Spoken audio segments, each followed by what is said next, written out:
ఒక పెద్ద ఇంట్లో చాలా ఎలుకలు ఉండేవి. అవి అక్కడ ఆనందంగా జీవించేవి. కాని ఒక పెద్ద సమస్య ఉంది. ఆ ఇంట్లో ఒక చురుకైన పిల్లి కూడా ఉండేది.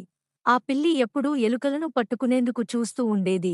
ప్రతిరోజూ ఎలుకలు భయంతో ఉండేవి. ఈ పిల్లి ఎప్పుడు వస్తుందో అని ఆందోళన పడేవి. కొన్ని ఎలుకలు పిల్లి చేతిలో పట్టుబడిపోయాయి కూడా. అప్పుడు అన్ని ఎలుకలు ఒకరోజు సమావేశం పెట్టాయి. ఒక పెద్ద ఎలుక ఇలా చెప్పింది: మన సమస్యకు ఒక మంచి పరిష్కారం కావాలి.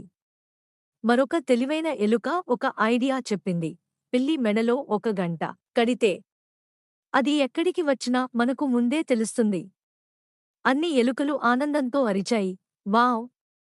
ఇదే మంచి ఆలోచన. అంతలో ఒక చిన్న ఎలుక మెల్లగా అడిగింది: అది బాగానే ఉంది. కాని ఆ గంటను పిల్లి మెడలో ఎవరు కడతారు? అక్కడ ఒక్కసారిగా నిశ్శబ్దం అయిపోయింది. ఎవరూ ముందుకు రాలేదన్ని ఎలుకలు ఒక్కొక్కటిగా వెనక్కి తగ్గాయి.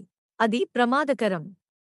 పిల్లి దగ్గరకు వెళ్తే మనం చనిపోతాం అని భయపడ్డాయి. అప్పుడు అందరికీ అర్థమైంది: ఆలోచన చెప్పడం సులువు, కానీ చేయడం చాలా కష్టం.